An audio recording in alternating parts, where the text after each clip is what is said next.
प्यारे बच्चों, हिंदी की कक्षा में एक बार आपका फिर से स्वागत है। जैसा कि आप जानते हैं, हम अपने पाठ 11 गुलाबी नगर जयपुर के लिखित प्रश्न उत्तर को कर रहे थे। तो अब तक हमने कौन कौन से प्रश्न किए हैं, ज़रा उनको एक बार हम दोहरा लेते हैं। हमारा पहला प्रश्न था, यह पत्र किसने, किसे, कब और कहाँ से लिखा। तो आप जानते ही हैं, यह पत्र सारिका ने मीरा को 25 अक्टूबर को जयपुर से लिखा। तो बच्चों, इस प्रश्न में 4 चीज़ें पूछी गई हैं और हमें लिखते समय इसी क्रम का पालन करना चाहिए। जैसे कि यह पत्र किसने, लिखने वाले का नाम, किसे, भेजे जाने वाले का व्यक्ति का नाम, कब, इसमें तिथि या दिनांक हमें लिखना है, और कहाँ से, पत्र लिखे जाने वाला स्थान। ये 4 चीज़ पूछी थी। हम उन्हीं चारों के उत्तर लिखेंगे, इसी क्रम में लिखेंगे। ये याद रखिएगा बच्चों, क्रम को भी हम आगे पीछे नहीं करेंगे। तो यह पत्र किसने, किसे, कब और कहाँ से लिखा। तो हमारा उत्तर है, यह पत्र सारिका ने मीरा को 25 अक्टूबर को जयपुर से लिखा। ये हमने लिख लिया है। दूसरा है, आमेर का किला कहाँ है, इसकी क्या विशेषता है। तो हमें जो इस प्रश्न के भी 2 भाग हैं, कहाँ पे स्थित है आमेर का किला, कहाँ पर स्थित है। तो ये जयपुर से दूर है, हमें पता है, लगभग 14 किलोमीटर दूर है। और इसकी क्या विशेषता है, हमें अब आमेर के किले की विशेषता बतानी है। तो एक हो गया स्थिति, पहले भाग में कहाँ है, मतलब कहाँ स्थित है। तो जयपुर में नहीं है बच्चों, आपको पता है जयपुर से लगभग 14 किलोमीटर दूर है। तो ये हमें बताना है। दूसरी बात कि हमें आमेर किला की विशेषताएं बताना। विशेषता मतलब क्या क्या खासियत है, क्या क्या विशेष है। तो इसमें ये किला बहुत बड़ा और पुराना है। दूसरा, पहाड़ी पर ये किला बना हुआ है। और एक और विशेषता है, इस किले के अंदर शीश महल है। तो शीश महल मतलब इसकी दीवारों पे शीशे जड़े हुए हैं, और जिसके कारण से बहुत ही सुंदर दिखता है। तो ये सब थी विशेषताएं। तो आज हमें अपना तीसरा ग प्रश्न को करना है। हमारा ग प्रश्न है, जल महल का निर्माण किसने और क्यों करवाया था। तो ये आज हमारा लिखित प्रश्न उत्तर है, हम इसे लिखेंगे। तो बच्चों, ये लिखित के अंतर्गत आएगा, और आपको पता ही है, हम लिखित प्रश्न उत्तर होते हैं उसे अपनी नोटबुक में लिखते हैं, लिखित प्रश्न उत्तर। और यह कौन सा है, ग है, प्रश्न है ग। जल महल का निर्माण किसने और क्यों करवाया था। जल महल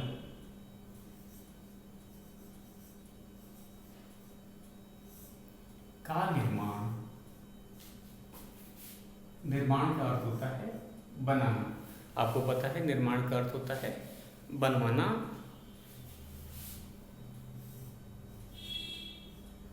न में छोटी ई की मात्रा है, उसके बाद र का उच्चारण किया गया। निर्माण, निर्माण का अर्थ मैं फिर से बता देता हूँ, इसका अर्थ होता है बनवाना। किले को बनवाया जाता है। कौन बनाता है इसको, मिस्त्री और कारीगर मिलके बनाते हैं, आपको पता ही होगा। जलमहल का निर्माण किसने और क्यों करवाया था।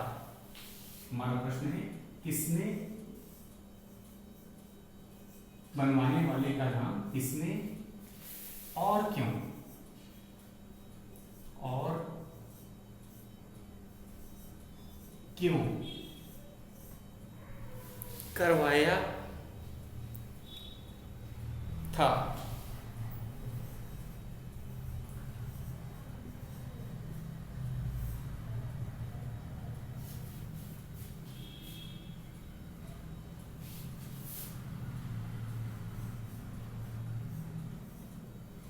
तो बच्चों ये जल महल था, जैसे कि नाम से ही पता है, ये मन सागर झील में बना था।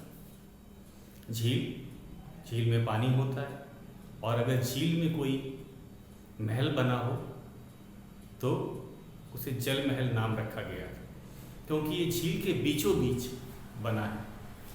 तो बड़ा अच्छा दृश्य होगा, बीच में महल और महल के आसपास बड़ी सी झील। तो अब हमें किसने जल महल का निर्माण किसने और क्यों करवाया था? तो किस महाराजा ने इसका निर्माण कराया था, और कारण, अगर कोई महल बनाया जा रहा है तो ज़रूर उसके पीछे कोई कारण रहा होगा। तो हमें पता है इसका कारण क्या था, आपको पता है। हम जानते हैं राजस्थान का अर्थ क्या होता है? राजाओं का स्थान। शायद इस राज्य का नाम इसीलिए रखा गया होगा कि यहाँ बहुत से राजा थे, और राजस्थान में बहुत गर्मी पड़ती है। बहुत से बच्चे तो राजस्थान के बहुत से स्कूलों में भी पढ़ रहे हैं, बच्चों ने बताया कि वहाँ बहुत तेज़ गर्मी पड़ती है। और शायद ये भी कारण था कि 350 साल पहले जब बिजली नहीं रहती थी तो महलों में राजा जो थे, महल झीलों के किनारे बनाए जाते थे, क्योंकि झील से ठंडक रहती है। तो ये भी झील उसी का एक उदाहरण है। ये झील के बीचों बीच बना था, मतलब झील के बीच में बना था, और महल के आसपास पानी था। किसका पानी? झील का पानी था। तो इसका निर्माण आरामगाह के लिए करवाया गया था। आनंद स्थल और आरामगाह। जो महाराजा जो लोग थे वे आराम करने के लिए, क्योंकि मैंने कहा बहुत गर्मी पड़ती थी उस समय, पंखे, एसी, यहाँ तक कि बिजली भी नहीं था। तो शायद गर्मी से बचने के लिए उन्होंने जल महल का निर्माण कराया था, ताकि जब अधिक गर्मी पड़े तो इसके बीच में, इस जल महल के बीच में रहा जा सके। और इसी कारण से इसे आरामगाह बोला जाता है।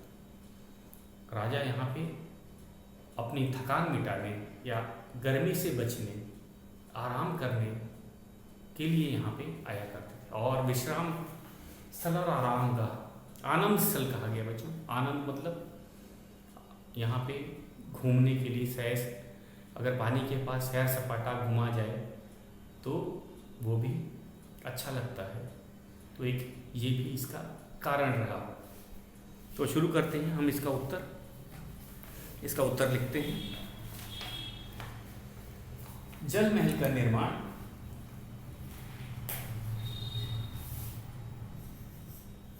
उत्तर है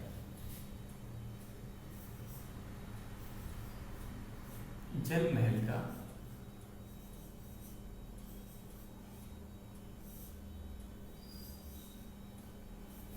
निर्माण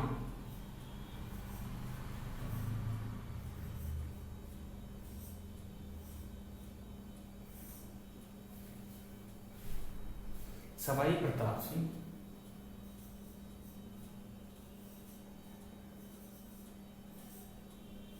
महाराजा का नाम है सवाई प्रताप सिंह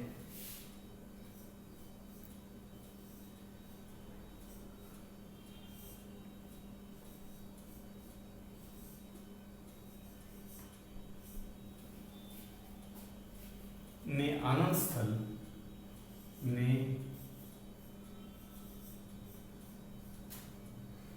आनंद स्थल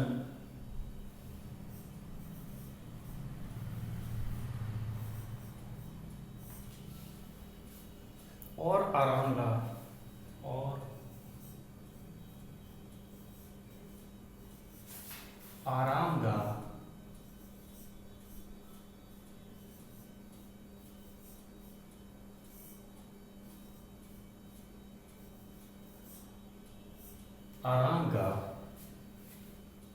के रूप में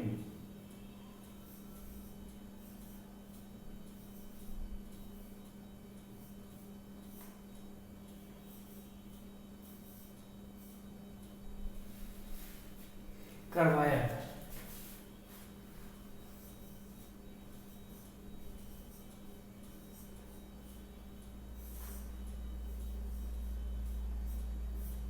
हाँ तो बच्चों,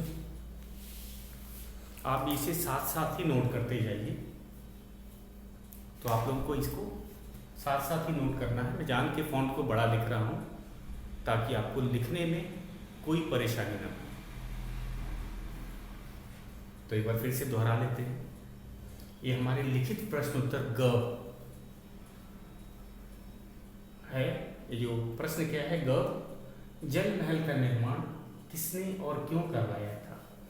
जल महल का निर्माण किसने और क्यों करवाया था? उत्तर है, जल महल का निर्माण सवाई प्रताप सिंह ने आनंद स्थल और आरामगाह के रूप में करवाया था। तो ये था हमारा उत्तर। आप इसे साथ साथ लिखते जाइए। अब मैं फिर से एक बार आपको आरामगाह और आनंद स्थल, कुछ बच्चों को इन दोनों में अंतर नहीं पता चल रहा है। मैंने बताया था ये आराम करने के लिए बनाया था, खासकर गर्मियों में जब महाराजा शिकार से लौटते थे तो महल ना जाकर वे इस आरामगाह में आते थे। जैसा कि आपको पता है, झील के बीच में बना एक जल महल न केवल सुरक्षित था, दुश्मनों से महाराज को दूर रखता था, बल्कि गर्मियों में भी यह शीतल रहता।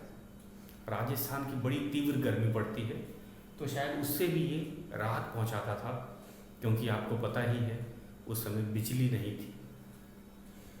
तो ये था। और आनंद स्थल घूमने के लिए कभी कभी महाराज इस झील के किनारे आनंद जल महल में घूमने के लिए यहाँ पे आते थे। और आपको पता है झील का जो किनारा होता है हमेशा ठंडा ही रहता है। वहाँ का जो वातावरण होता है, तापमान बहुत अधिक नहीं होता है। नदी के किनारे आप चले जाइए, आपने खुद महसूस किया होगा कि अगर आप किसी पानी के स्रोत के पास जाएंगे तो चाहे वो नदी हो, चाहे वो झील हो या समुद्र हो, वहाँ पे गर्मी आपको कम लगेगी। पानी का ये गुण है कि अपने अगर विशाल पानी के कोई सूत्र हो, वो वाटर बॉडीज हम बोलते हैं ईवीएस में, उनके पास आपको तापमान बहुत अधिक नहीं होता है। एक यही कारण था। अब हम अपने अंतिम प्रश्न पे चलते हैं। हमारा अंतिम घ प्रश्न है, एक बार फिर से दोहरा देते हैं। जल महल का निर्माण किसने और क्यों करवाया था? जल महल का निर्माण सवाई प्रताप सिंह ने आनंद स्थल और आरामगाह के रूप में करवाया था। अब हम अपने अंतिम प्रश्न पे चलते हैं। अंतिम लिखित प्रश्न ज्यादा ये सही रहेगा। अंतिम लिखित प्रश्न, हमारा अंतिम लिखित प्रश्न है, जयपुर के विशेष व्यंजन कौन से हैं? जयपुर एक ह प्रश्न है।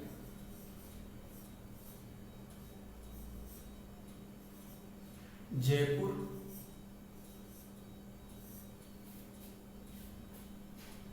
के विशेष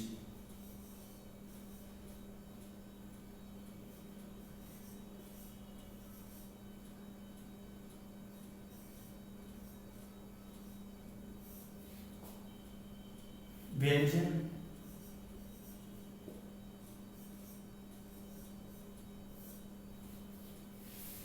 कौन से हैं?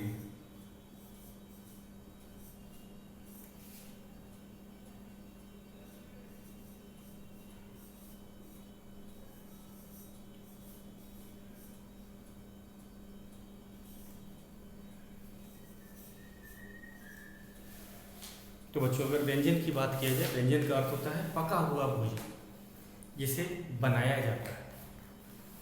तो व्यंजन का अर्थ होता है पका हुआ भोजन जिसे तैयार किया जाता है, बनाया जाता है, उसे हम व्यंजन कहते हैं। तो यहाँ पे हम कहेंगे तो राजस्थान के जो व्यंजन है तो वही जयपुर का भी व्यंजन है, क्योंकि जयपुर भी तो राजस्थान की राजधानी ही है। तो दाल बाटी चूरमा और गट्टे की सब्जी ये पूरे राजस्थान में बनाई जाती है और ठीक जैसा कि आपने अनुमान लगाया, ये जयपुर का विशेष व्यंजन है। तो ये जयपुर का भी विशेष व्यंजन है, तो हम लिखेंगे जयपुर का विशेष व्यंजन।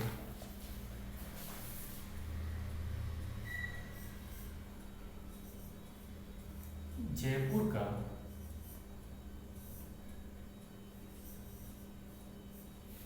विशेष व्यंजन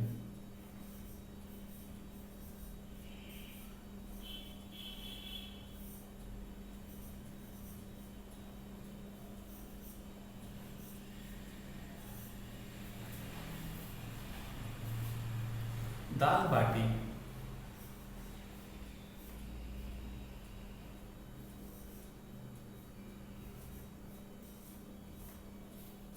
चूरमा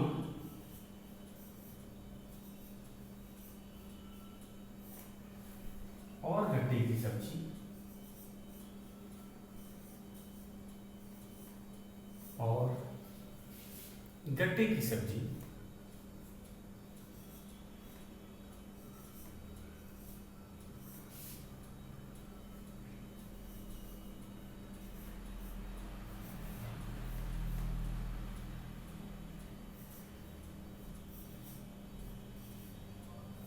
है।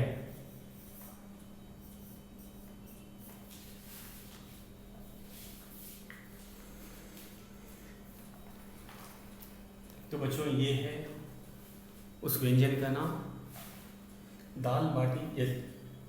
जैसे कि आपको पता चलता है, ये दाल से बनी होगी और बाटी बहुत मोटी रोटी को बोला जाता है, और गट्टे की सब्जी बेसन से बनती है। तो एक विशेष व्यंजन है, जो भी जयपुर जाता है तो ये राजस्थानी पकवानों का, या हम कहेंगे विशेष व्यंजनों का जरूर स्वाद लेना चाहता है, क्योंकि हर क्षेत्र की कुछ खासियत होती है, कुछ खास व्यंजन होते हैं। और तो जो भी पर्यटक होते हैं, न केवल वो घूमने में, बल्कि लोगों के रहन सहन, खान पान, आदतों को, वहाँ की लोक संगीत को, उन सब का भी वे मज़ा लेते हैं। तो अगर व्यंजनों की बात की जाए तो ये विशेष व्यंजन है। तो इसके अलावा भी बहुत से व्यंजन होते हैं, लेकिन ये खास हैं। विशेष मतलब खास व्यंजन है। और जयपुर जाने वाले जो पर्यटक होते हैं, वो ज़रूर इन सबको चखते होंगे या खाते होंगे। अब हम चलते हैं, हमने अपना लिखित प्रश्न कर लिया है। अब बहुविकल्पी प्रश्न इसके बाद है हमारा। जैसा कि आपको पता ही, बहुविकल्पी प्रश्न में हमारे 3 विकल्प दिए हुए हैं, और इस प्रश्न को आपको अपने पाठ्य पुस्तक में ही करना है। तो फिर से एक बार मैं आपको बता देता हूँ, जो बहुविकल्पी प्रश्न है, इसे हमें अपने पाठ्य पुस्तक में करना है। तो मैं, आपने इसे नोट कर लिया होगा। जयपुर के विशेष व्यंजन कौन से हैं? जयपुर के विशेष व्यंजन दाल बाटी चूरमा और गट्टे की सब्जी है। अब हम अपने दूसरे लिखित प्रश्न पे जा रहे हैं। ये लिखित प्रश्न है, और हम इसे फिर से आपको एक बार मैं बता देता हूँ। हम इसे अपने पाठ्य पुस्तक में करेंगे, क्योंकि जगह दिया हुआ है।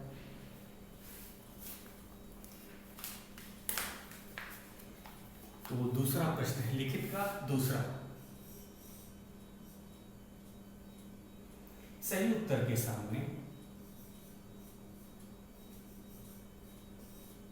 सही उत्तर के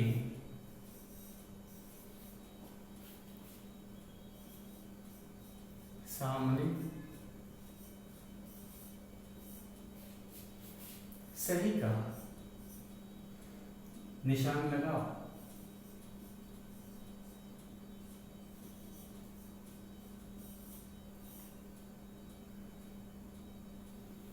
और खाली स्थान में भी लिखो, और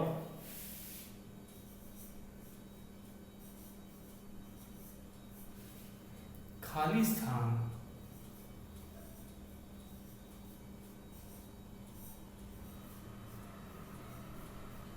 खाली स्थान स्थान में लिखो, में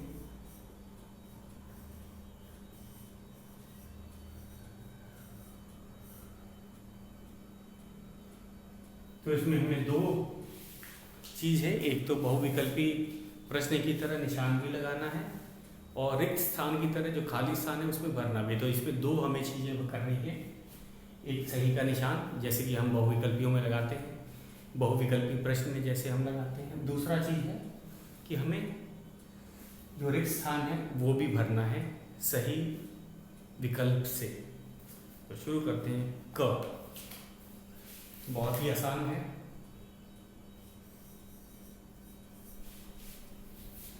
हम दिल्ली से जयपुर रिक्त स्थान से आए। मैं लिखता हूं, हम दिल्ली से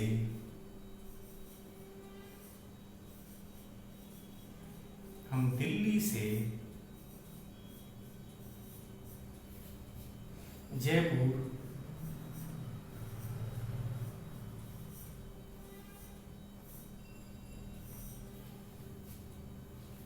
से आए।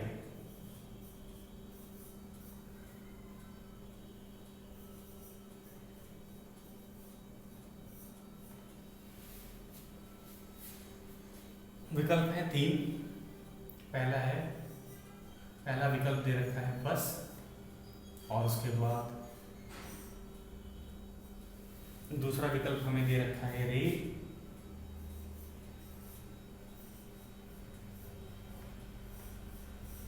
और तीसरा विकल्प दे रखा है हवाई जहाज।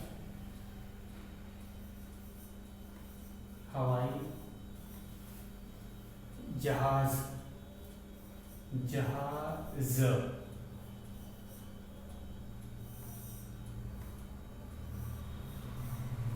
तो जैसा कि सारिका ने ही बताया है अपने पत्र में कि वे रेल द्वारा दिल्ली से जयपुर आई थी। ये हमें कैसे पता चला? सारिका ने पत्र में ही लिख रखा था कि हम दिल्ली से जयपुर रेल से आए। तो ये हमारे पाठ्य पुस्तक में देखा है, और उसने ये भी बताया था कि दिल्ली से जयपुर तक का हमारा रेल का सफ़र बहुत ही अच्छा रहा। उसने रेल के सफ़र का भी आनंद लिया था, उसका सफ़र बहुत ही अच्छा था। तो इसीलिए ये हमारे सही विकल्प है रेल। तो न केवल हम यहाँ सही विकल्प लगाएंगे बच्चों, बल्कि यहाँ पे जो रिक्त स्थान है उसमें भी हमें रेल लिखना है।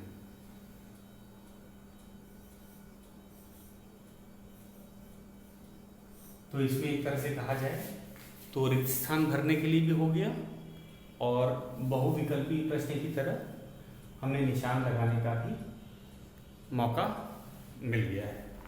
तो अब हम चलते हैं अपने दूसरे ख प्रश्न की तरफ। हमारा ख प्रश्न है, जयपुर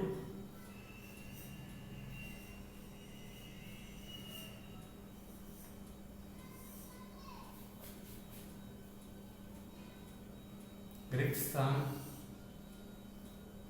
स्थान दिया हुआ है की राजधानी है, की राजधानी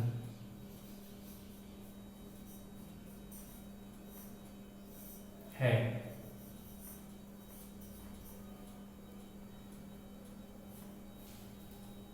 तो किसकी है?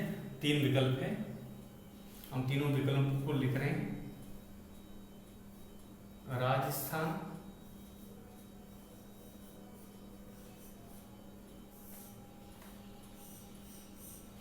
दूसरा है हरियाणा,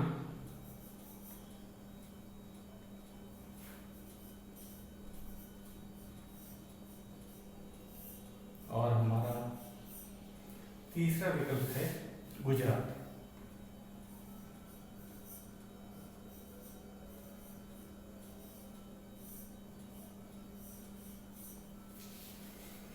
तो पहले है राजधानी।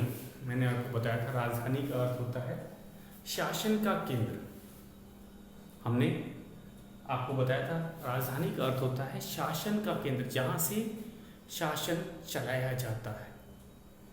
और हम कहेंगे जयपुर है राजस्थान की राजधानी। तो राजस्थान में जितने भी ज़िले हैं, या हम कहेंगे संपूर्ण राजस्थान का शासन जयपुर के द्वारा किया जाता है, इसीलिए जयपुर को राजधानी कहा जाता है। तो राजधानी का अर्थ है शासन का केंद्र। तो राज्य कौन सा है? राजस्थान, तो ये सही विकल्प है। और हम रिक्त स्थान में भी लिखेंगे राजस्थान। राजस्थान राजाओं का स्थान, शायद यही नाम रखा गया था, राजस्थान। राजस्थान का अर्थ होता है राजाओं का स्थान। यहाँ बहुत किले हैं, शायद इसीलिए ये नाम रखा गया होगा। अब हम अपने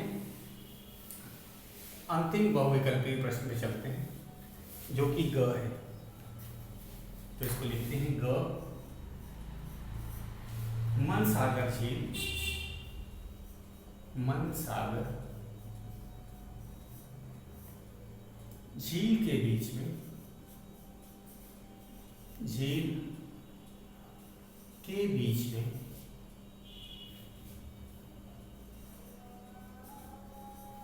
में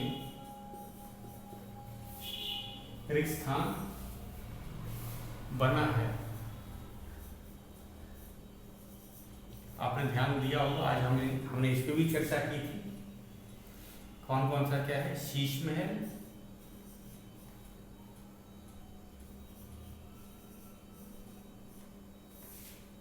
पहला विकल्प शीश महल, दूसरा है राजमहल,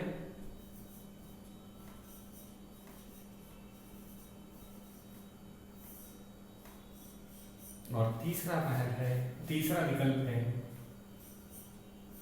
जल महल।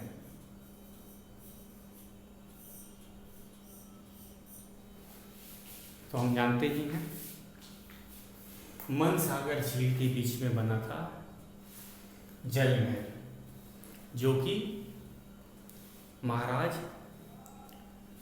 किसने बनाया था? महाराज सवाई प्रताप सिंह ने बनाया था। और किस लिए बनाया था? ये आरामगाह और आनंद स्थल के रूप में बनाया था। आपको पता ही है इसका निर्माण आनंद स्थल या आरामगाह के रूप में बनाया गया था। तो शीश महल नहीं है, शीश महल था आमेर के किले में।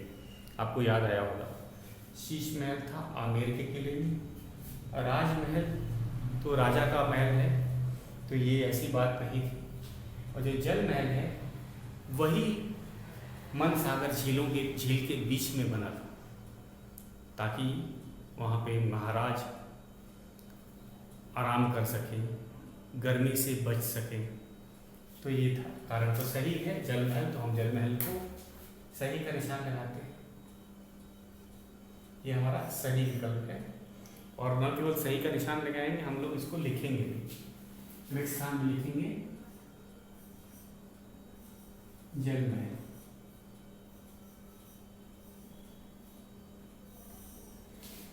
ये था हमारा ग। मनसागर झील के बीच में जल महल बना है। मनसागर झील के बीच में जल महल बना है। विकल्प था सही विकल्प जल महल। हम जानते थे शीश महल बना है आमेर के किले में। आमेर का किला जो कि 14 किलोमीटर दूर है जयपुर से। यह पुराना है, बड़ा है और पहाड़ी के ऊपर बना है। लेकिन जो मनसागर झील के बीच में है जल महल, इसका निर्माण आनंद स्थल या आरामगाह के रूप में कराया गया था, ताकि राजस्थान की गर्मी से बचा जा सके। यह झील के बीच में होने के कारण शीतल था। तो ये था हमारा लिखित प्रश्न। शेष प्रश्नों को हम कल करेंगे।